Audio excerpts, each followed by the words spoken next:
This is actually a really interesting topic, and something that I've seen a lot of people talking about lately is because, if you look at US onshore, it's a lot of data and analytics, especially with shale, and it's not so much reservoir simulation.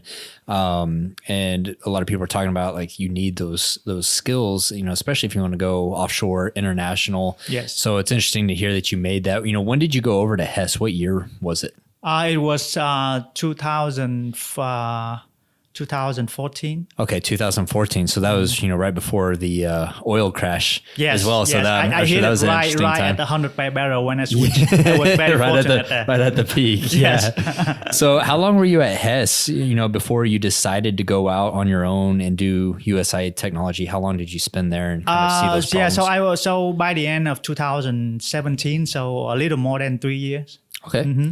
Yeah. And, I actually like these stories a lot. I like when we have startups where, it was an engineer or a geophysicist that saw a problem, and it was a problem that they were dealing with day in and day out. And then they decided, hey, I'm going to create the solution to this. So let's talk about, that point of inception when you decided that, hey, I think I can solve this problem. I'm going to go out and do it on my own.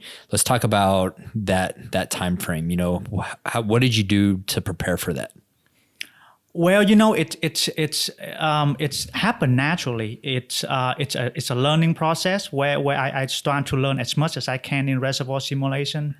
I didn't realize that there's such a solution out there that being developed in the market, and I was working very closely with Schlumberger expert inside Hess, and I learned so much from them, teaching me reservoir simulation using Petrel and Eclipse.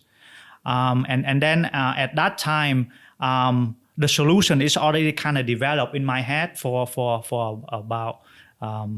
probably then about 6 months.